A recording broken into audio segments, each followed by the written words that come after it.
નમસ્કાર વિદ્યાર્થી મિત્રો, ગુજરાત માધ્યમિક અને ઉચ્ચતર માધ્યમિક શિક્ષણ બોર્ડ દ્વારા શૈક્ષણિક વર્ષ 2020-21 માટે વર્તમાન પરિસ્થિતિને ધ્યાનમાં રાખી અને 30% અભ્યાસક્રમ ઘટાડ્યો છે. સાથે સાથે વિભાગ એ ની અંદર જે હેતુલક્ષી પ્રશ્નો હતા એનો ગુણભાર 20% હતો, જેમાં સુધારો કરી અને 30% સુધી કર્યો છે. તે આવકારદાયક છે. ટૂંક સમયમાં જ આપણે જે બોર્ડ દ્વારા પ્રશ્નપત્રનું એક નમૂનાનું પ્રશ્નપત્ર શિક્ષણ બોર્ડ દ્વારા જે મૂકવામાં આવ્યું છે એને આપણે સોલ્યુશન મેળવીશું, એને સમજીશું. સાથે સાથે આ વર્ષે એક જનરલ ઓપ્શન એવો શબ્દ પ્રયોગ થયેલો છે જે તમારા માટે ઘણો સારી બાબત કહી શકાય. તો શરૂઆત આપણે કરીએ છીએ. તમારા માટે ખૂબ ઉપયોગી થશે. આશા રાખું છું કે એમાંથી તમને ઘણું બધું જાણવાનું મળશે. કઈ રીતે પ્રશ્નપત્ર લખવું, કઈ રીતે આપણે સમય મર્યાદાની અંદર એને પૂર્ણ કરવું, એ માટે તમારી સમક્ષ આ યુટ્યુબ ચેનલના માધ્યમથી તમારી સમક્ષ મૂકું છું. તો મિત્રો, આજે આપણે આ નમૂનાના પ્રશ્નપત્રને એક સોલ્યુશન દ્વારા એનો અભ્યાસ કરીએ. તો સૌપ્રથમ વિભાગ એ, તો 24 ગુણનો વિભાગ એ છે. 1 થી 24 પ્રશ્નો હશે કે જેની અંદર ખાલી જગ્યાઓ હશે, ખરા ખોટા હશે, જોડકા હોઈ શકે, વિકલ્પ હોઈ શકે, એવા પ્રકારનું છે. વિભાગ બી એ 2 ગુણના પ્રશ્નો છે. વિભાગ સી એ 3 ગુણના પ્રશ્નો છે અને વિભાગ ડી એ 4 ગુણના પ્રશ્નો છે. તો મિત્રો, આજે આપણે શરૂઆત કરીએ વિભાગ એ થી. તો વિભાગ એ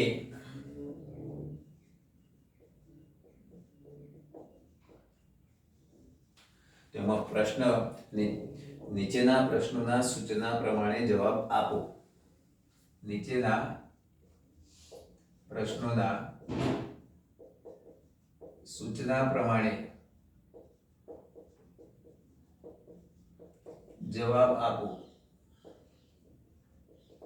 પ્રશ્ન ક્રમાંક છે 1 થી 24.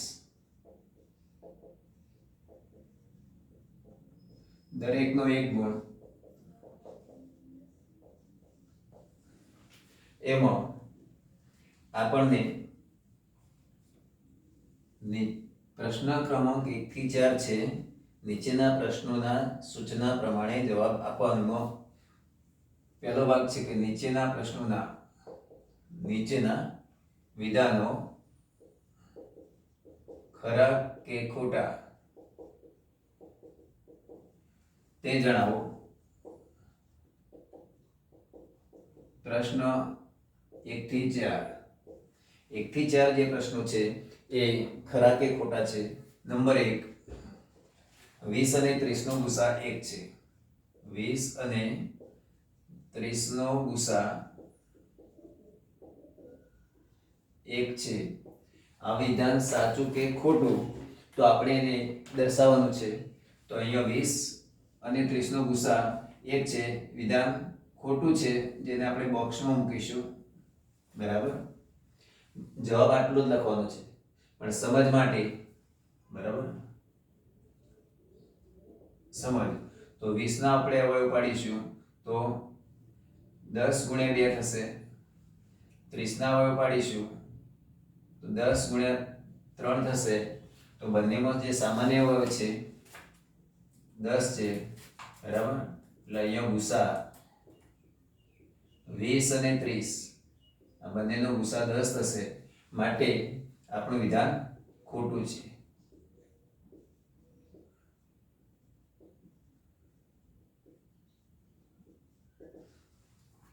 આ માત્ર સમજ માટે મૂકેલું છે.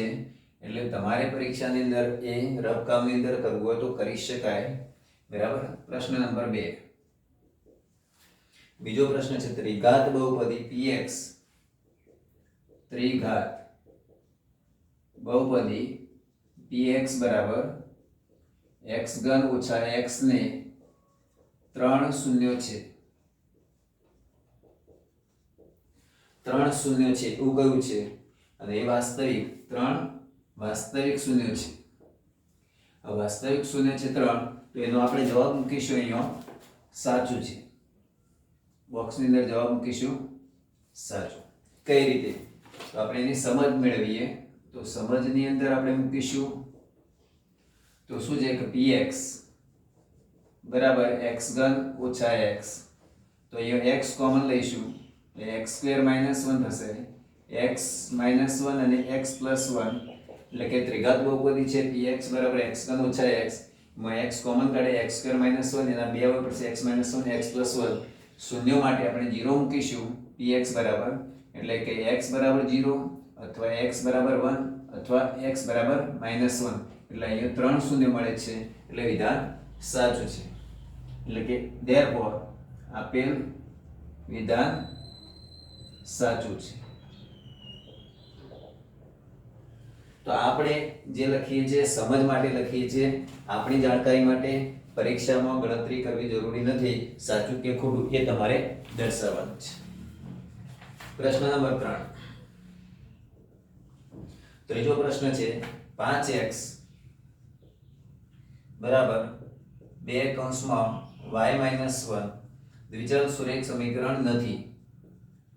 દ્વિચલ સુરેખ સમીકરણ નથી.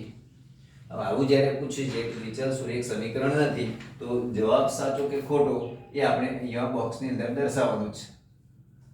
તો અહીંયા દ્વિચલ સુરેખ સમીકરણ નથી, તો એ વિધાન ખોટું છે. કેમ? તો અહીંયા 5x બરાબર 2y - 1, therefore 5x બરાબર 2y - 2, therefore 5x ઓછા 2y વત્તા 2 બરાબર 0, તો દ્વિચલ સુરેખ સમીકરણ છે. દ્વિચલ સુરેખ સમીકરણ છે. therefore આપેલ વિધાન ખોટું છે, બરાબર. અહીંયા દ્વિચલ સુરેખ સમીકરણ નથી. દ્વિચલ એટલે બે ચલો હોવા જોઈએ x અને y. સુરેખ એટલે બંને ચલોની ઘાત 1 હોવી જોઈએ. તો અહીંયા 5x 2y અને 2, x અને y બે ચલ છે, x અને y બંનેની ઘાત 1 છે, એટલા માટે દ્વિચલ સુરેખ સમીકરણ છે. એટલે આપેલું જે વિધાન છે એ ખોટું છે, બરાબર. તો અહીંયા આપણે 3 MCQ જોયા જે ક્લિયર થઈ ગયા છે. હવે આગળ જઈએ.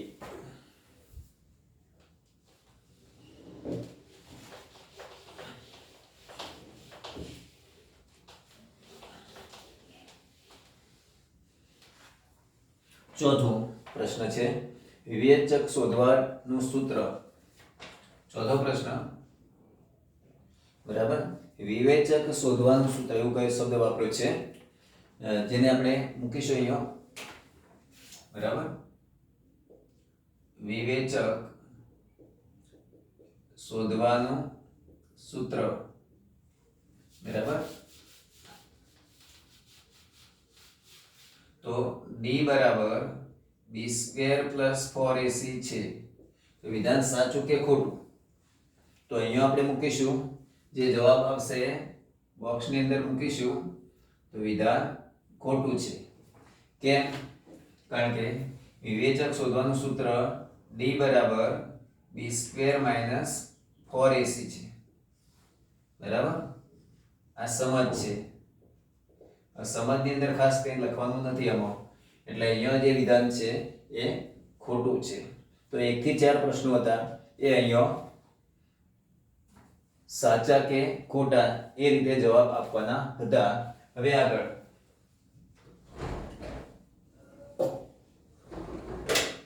ત્યાર પછી આપણે જોઈએ છીએ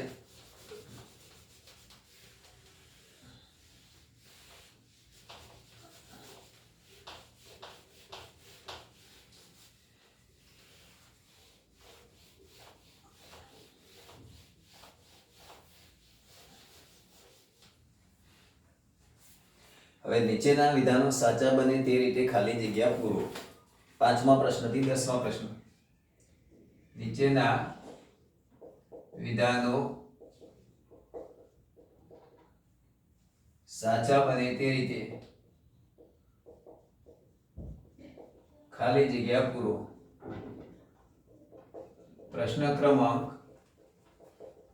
5 થી 10. બરાબર, એટલે 5મો પ્રશ્ન મૂકું છું અહીંયા. ગુસા 122 અને 20 બરાબર ખાલી જગ્યા. વિકલ્પો આપેલા છે 2, 4 અને 6. હવે આ બંનેનો ગુસા કેટલો હોઈ શકે? તો આપણે અહીંયા સીધું જોઈ શકીએ છીએ 122 અને 20 છે એના અવયવપાડો અથવા તો યુક્લિડની ભાગાકારની પ્રવિધિ પ્રમાણે. બરાબર, તો 122 તો અહીં 61 ગુણ્યા 2 કરીશું. 61 ગુણ્યા 2 અને 20 એટલે 2 ગુણ્યા 10. હવે આ બંનેની અંદર કોમન આ 61 અવિભાજ્ય હોય છે એટલે બંનેની અંદર જે સામાન્ય છે એ 2 છે. ધેરફોર ગુસા 122 અને 20 બરાબર થશે 2. તો અહીંયા આપણો જે જવાબ મળશે આપણને એ કેટલો મળશે? 2 મળશે. બરાબર, આને બીજી રીતે પણ ગણવું હોય તો યુક્લિડની ભાગાકારની રીતે ગણી શકાય. જેમ કે અહીંયા 122 ગ્રેટર ધેન 20 તો 122 બરાબર 20 × 120 વત્તા 2. હવે અહીંયા 20 બરાબર 2 ગુણ્યા 10 વત્તા 0. તો અહીંયા શૂન્યતર અવયવ શેષ શૂન્ય આવી તો એના ઉપરનો જે ભાગ છે એ 2 છે. એટલે આપણે અહીંયા લખી શકીએ કે ગુસા 122 20 બરાબર 2. શૂન્ય ઉપરની જે કોઈ શૂન્યતર અવયવ સંખ્યા એ એનો ગુસા થશે. તો અહીંયા ગુસા 2 આવશે. છઠ્ઠો પ્રશ્ન છે સમીકરણ x/2 y/3 બરાબર 5 ને પ્રમાણિત સ્વરૂપે ખાલી જગ્યા રીતે દર્શાવાય. તો આની અંદર ત્રણ વિકલ્પો જે લખેલા છે એક 3x - 2y 3x - 2y - 30 બરાબર 0 2x - 3y - 30 બરાબર 0 અને ત્રીજો વિકલ્પ છે 3x + 2y - 30 બરાબર 0. તો કયો વિકલ્પ આવશે? તો આને આપણે જોઈ લઈએ અહીંયા. તો x/2 - y/3 બરાબર 5. તો અહીંયા 3x - 2y છેદમાં 6 બરાબર 5. તો આને આપણે વધારે સાદુરૂપ આપીએ તો 3x - 2y બરાબર 6 × 5 30 થશે. અહીંયા શું કર્યું? 2 અને 3 નો લસા લીધો 6 તો 3x - 2y 3 × 6 5 સાથે ગુણાશે અને 3x - 2y - 30 બરાબર 0. આ જવાબ મળશે. એટલે આ જે વિકલ્પ છે એ આવશે. તો અહીંયા પૂરી દેવાનું કે 3x - 2y - 30 = 0. તો આ છઠ્ઠો પ્રશ્ન હતો. હવે એના પછીનો પ્રશ્ન છે સાતમો પ્રશ્ન. તમારે સ્ટેપ બાય સ્ટેપ લખવાનું. બરાબર, હવે વિવેચકનું મૂલ્ય ખાલી જગ્યા હોય વિવેચકનું મૂલ્ય ખાલી જગ્યા હોય તો દ્વિઘાત સમીકરણને બે ભિન્ન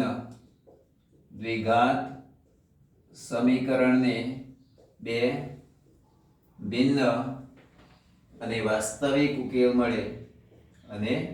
વાસ્તવિક ઉકેલ મળે તો અહીંયા મિત્રો સમજી શકો છો તમે ત્રણ વિકલ્પો આપેલા છે ધન ઋણ અને શૂન્ય.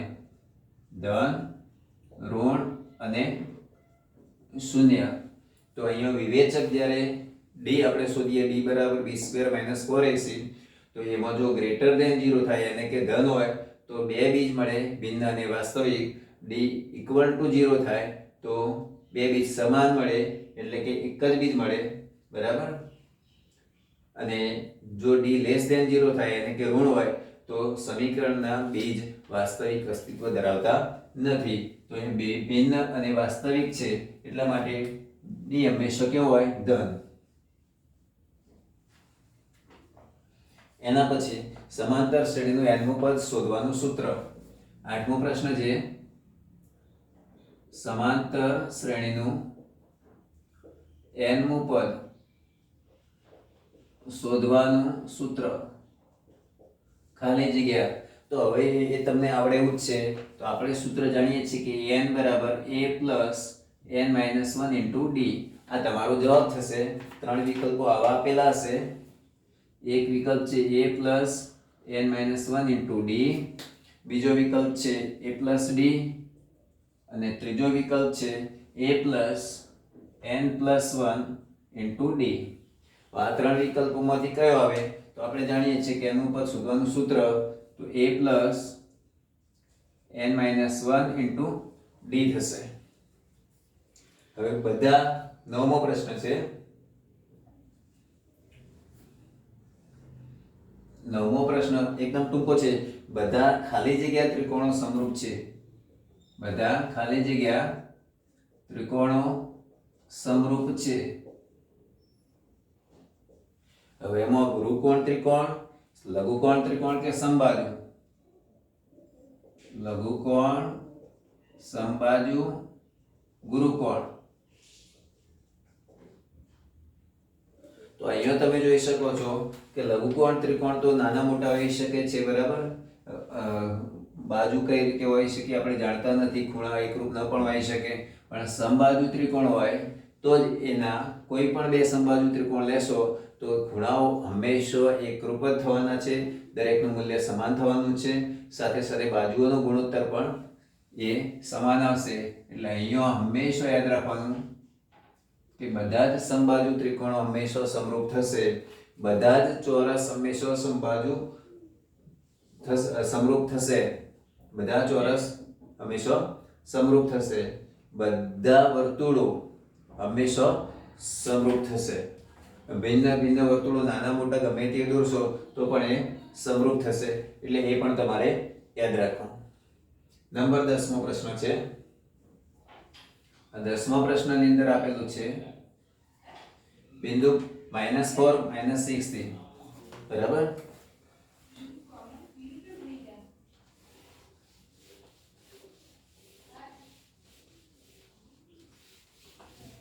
દસમો પ્રશ્ન આપણે જોઈએ.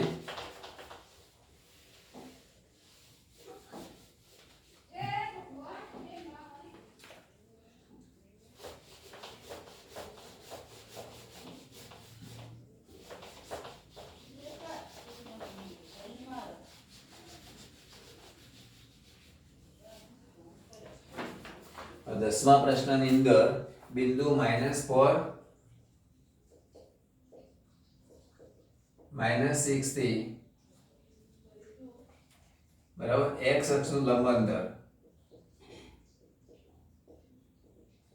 ખાલી જગ્યા છે. તો અહીંયા 3 વિકલ્પો આપેલા છે -4, 6, -6. હવે મિત્રો હંમેશા આકૃતિ આમ તમે દોરશો તો આ x અક્ષ છે, આ y અક્ષ છે. -4 -6 તો અહીંયા -4 હોય, -6 અહીંયા, એટલે બિંદુ અહીંયા આવશે -4 -6. x અક્ષથી લંબ અંતર કયું છે? એટલે આ અંતર આવશે હંમેશા. આ અંતર એટલે અહીંયા -6 છે આવશે, એટલે આ અંતર એટલે કયું અંતર હશે? તો કે જે બિંદુ આપેલું છે એનો y પણ હંમેશા અંતર ધન હોય, એટલે અહીંયા લંબ અંતર એટલે બિંદુનો y એ માનાંકમાં દર્શાવવાનું, બરાબર. બિંદુથી x નું લંબ અંતર, બિંદુથી x અક્ષનું લંબ અંતર એટલે બિંદુનો y એટલે -6, બરાબર, 6. તો અહીંયા જે જવાબ આપણે મૂકીશું એ 6 આવશે, -6 મૂકતા નહીં, બરાબર. તો આ 10મો પ્રશ્ન થયો. હવે 11મો પ્રશ્ન આપણે તો એક શબ્દ એક વાક્યની અંદર જવાબ આપવાના છે, બરાબર. એમાં 11 થી 16 પ્રશ્નો. પ્રશ્ન ક્રમાંક 11 થી 16 બરાબર એક શબ્દ એક વાક્ય કે આંકડામાં જવાબ આપો.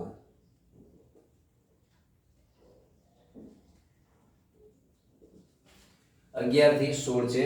હવે 11મો પ્રશ્ન તો અહીંયા 6x² - 13x + m = 0 ના બીજ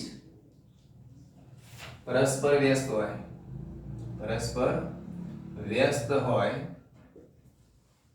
તો એમનું મૂલ્ય શોધો. સીધો જવાબ મૂક્યો હોય તો પણ ચાલી શકે, પણ હવે આપણે એ યાદ રાખવાનું કે એમનો બીજ પરસ્પર વ્યસ્ત કયું છે. બીજ પરસ્પર વ્યસ્ત હોય તો આલ્ફા બીટા બરાબર 1 મૂકવાનું, એટલે કે C/A = 1. therefore C એટલે m upon A એટલે 6 અને is equal to 1. therefore m બરાબર 6. તો આ જવાબ થશે. બરાબર, આ A થશે, આ B થશે ને આ C થશે. બીજ વ્યસ્ત હોય તો alpha beta is equal to 1 થશે, એટલે કે C/A is equal to 1, એટલે કે m/6 is equal to 1, એટલે m બરાબર 6. ત્યાર પછી 12મો પ્રશ્ન સમાંતર શ્રેણીનું 30મું પદ.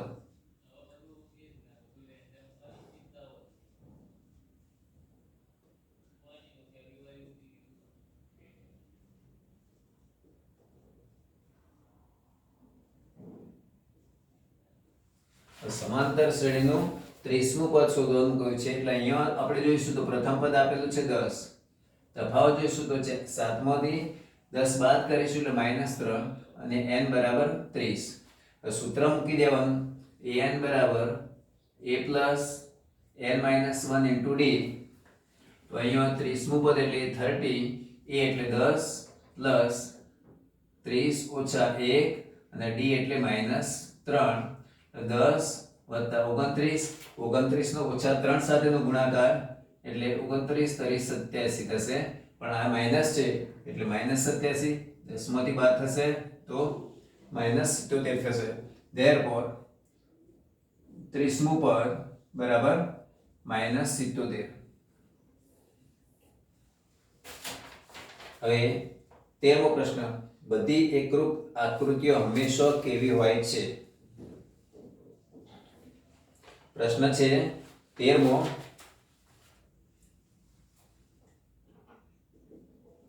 બધી એકરૂપ આકૃતિઓ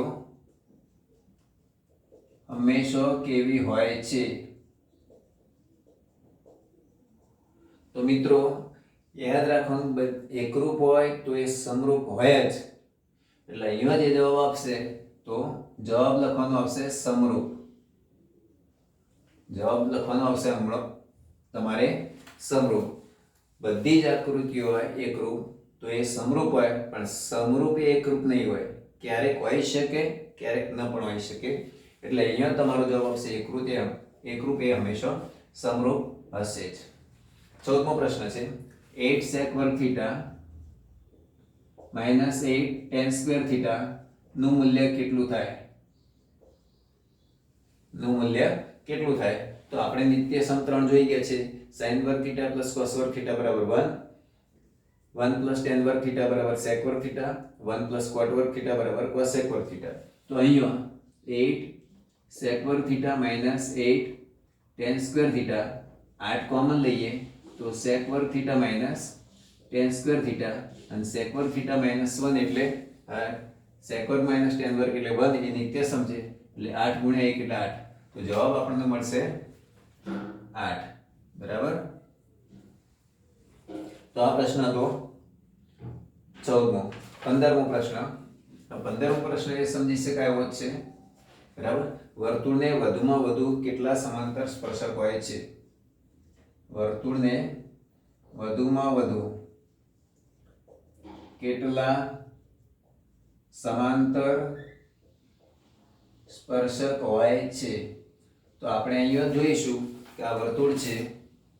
બરાબર, હવે સમાંતર સ્પર્શકની વાત કરીએ તો અહીંયા આપણે દોરી હોય તો એને સમાંતર હંમેશા અહીંયા જ મળશે, એટલે વધુમાં વધુ સમાંતર સ્પર્શક બે હોય છે. માનો કે અહીંયા જ છે બિંદુ, તો અહીંયા દોરીએ તો બીજું સમાંતર સ્પર્શક અહીંયા થશે, એટલે કે વધુમાં વધુ બે સમાંતર સ્પર્શક હોય છે. એના પછીનો 16મો પ્રશ્ન છે કે જેના બે અંતે બિંદુઓ સમજવા જેવો છે.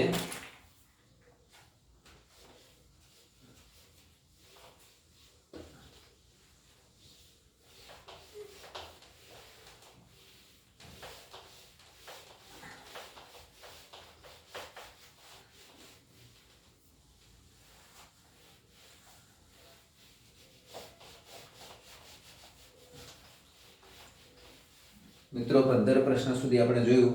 16મો પ્રશ્ન કે જેના બે અંતે બિંદુઓ તેને અનુરૂપ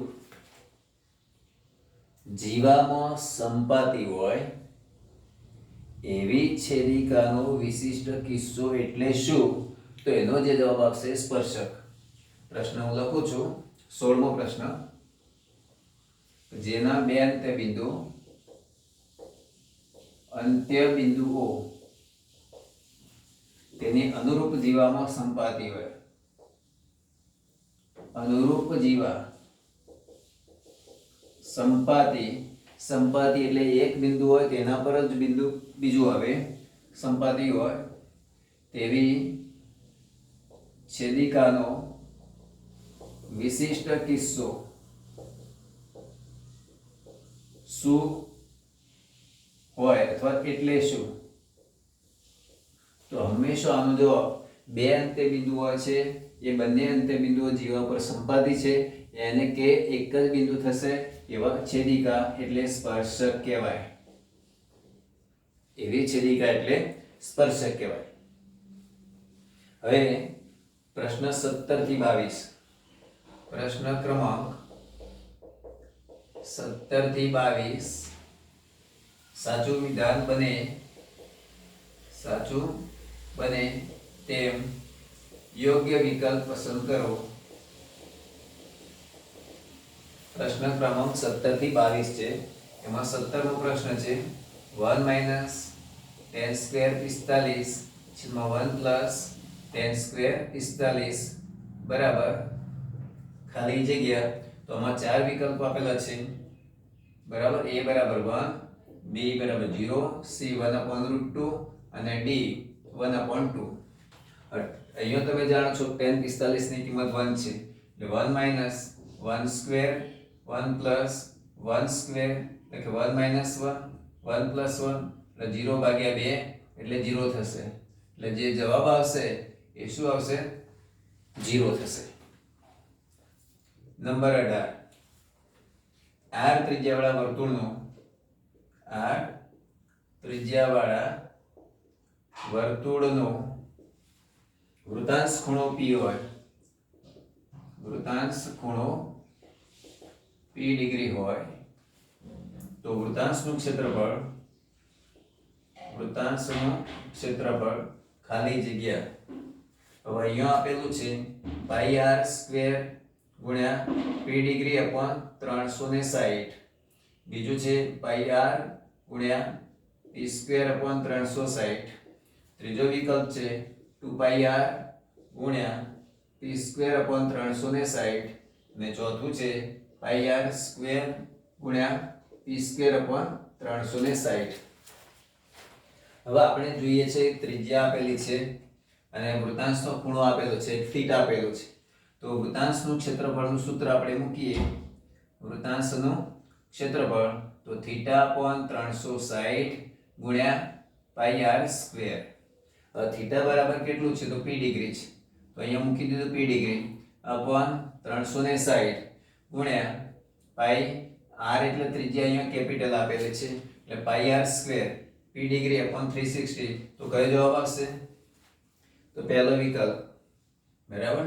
તો પાઈ r સ્ક્વેર ગુણ્યા p ડિગ્રી અપોન 360.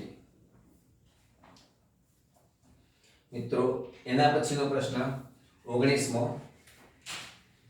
5 રૂપિયાના સિક્કાનું ઘનફળ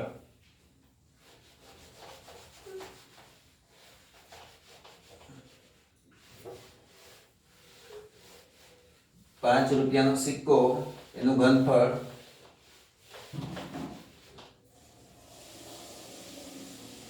19મો પ્રશ્ન ₹5 સિક્કાનું ઘનફળ શોધવાનું સૂત્ર. ખાલી જગ્યા. ₹5 સિક્કો એટલે નળાકાર કહેવાય. આ રીતે હોય છે ₹5 સિક્કો, પણ એ જાડાઈ હોય છે, બરાબર. આ એની ઊંચાઈ કહેવાય. તો આમ તમે જોઈએ તો આ એક પ્રકારનો શું કહેવાય? નળાકાર કહેવાય, બરાબર. તો આનું જે સૂત્ર છે πr²h શું થશે? πr²h એ આપણે સીધે સીધું મૂકી દેશું. 2πr છે એનું ક્ષેત્રફળ છે, 2πr cos h + r એનું પૃષ્ઠફળ શોધવાનું સૂત્ર છે, અને 1/3πr²h એ શંકુનું ઘનફળનું સૂત્ર છે. એટલે બાકી રહેતો વિકલ્પ છે πr²h એ નળાકારનું ઘનફળ છે. 20મો પ્રશ્ન કોઈ માહિતી માટે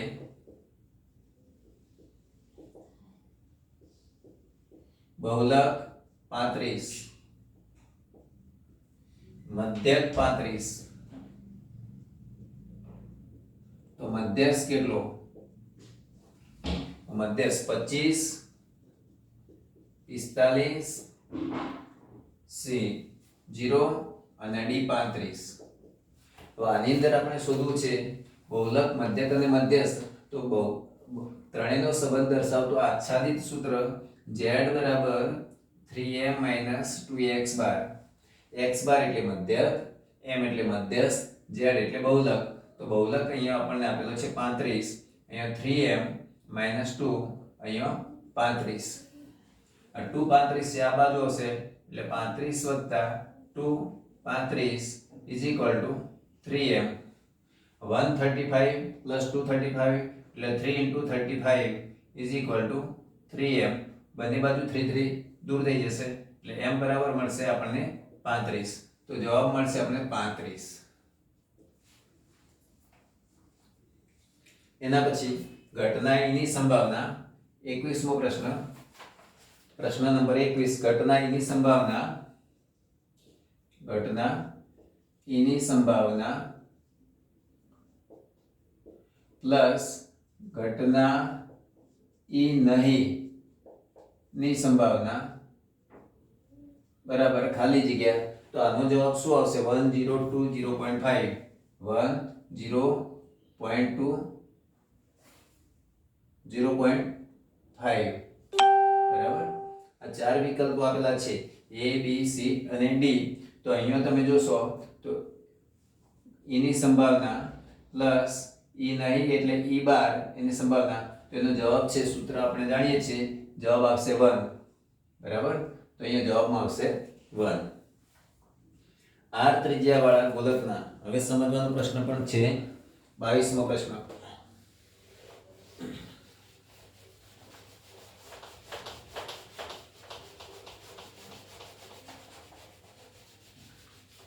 મિત્રો 22મો પ્રશ્ન છે r ત્રિજ્યા વાળા. પ્રશ્ન લખું છું. r ત્રિજ્યા વાળા ગોળાના 4 સમાન ભાગ કરતો, ગોળાના 4 સમાન ભાગ કરતો તે પૈકી ચોથા ભાગનું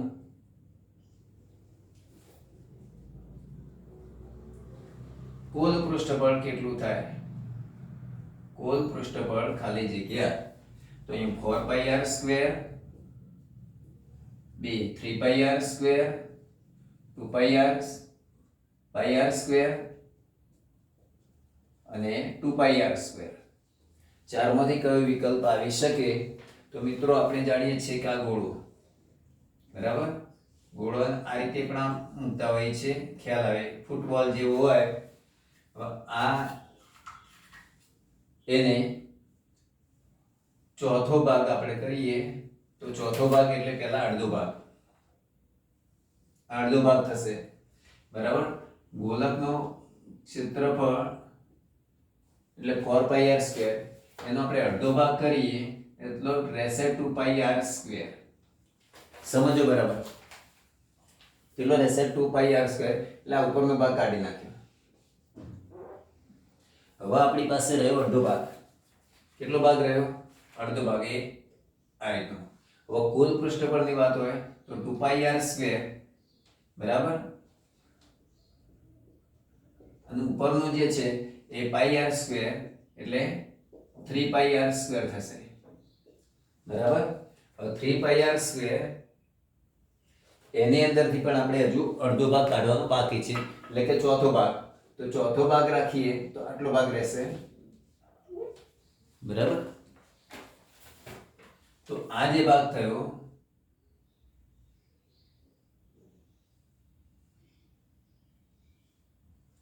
બરાબર, તો અહીંયા પણ આખો એ ભાગ રહેશે અર્ધ ગોળાકાર. અર્ધ ગોળાકાર. બરાબર? તો 3 પાઈ r સ્ક્વેર એનો આપણે શું કરીશું? અડધો પ્લસ આ જે ભાગ છે આ બાજુનો એનું પણ જે ઉપરનું જે પડ કહેવાય આ બાજુનું એ 1/2 પાઈ r સ્ક્વેર. એટલે ચોથા ભાગનું ક્ષેત્રફળ આપણે શોધી તો છેદમાં 2 3 પાઈ r square plus pi r square એટલે 4 પાઈ r સ્ક્વેર. એટલે જવાબ મળશે આપણને 2 પાઈ r સ્ક્વેર. એટલે જવાબ આવશે 2 પાઈ r સ્ક્વેર. મિત્રો આ ખૂબ વિચારીને જવાબ r ત્રિજ્યા વાળા ગોળાના 4 સમાન ભાગ કરતો તો આપણે સીધું આપણે નહીં મૂકી શકાય 4 પાઈ r સ્ક્વેર ભાગ્યા 4. બરાબર? વક્ર સપાટીનું ક્ષેત્રફળ કઈ હોય ચોથા ભાગની તો કદાચ 1/4 પાઈ r સ્ક્વેર મૂકી શકાત, પણ અહીંયા કુલ પૃષ્ઠફળ એવો શબ્દ વાપર્યો છે એટલા માટે આપણે અડધો કરીશું તો 2 પાઈ r સ્ક્વેર, અને એની કુલ આવે એટલે 3 પાઈ r સ્ક્વેર થશે. હવે 3 પાઈ સ્ક્વેર, હવે એનું અડધું કરીશું તો પાછું 1/2 પાઈ r સ્ક્વેર એનું ઉમેરવાનું. 3 પાઈ r સ્ક્વેર એનું અડધું વત્તા 1/2 પાઈ r સ્ક્વેર એટલે 4 પાઈ r સ્ક્વેર upon 2 એટલે 2 પાઈ r સ્ક્વેર. એટલે બહુ વિચારી અને શાંતિથી આ જવાબ લખવાનો તમારે. હવે આવશે 23 અને 24મો પ્રશ્ન.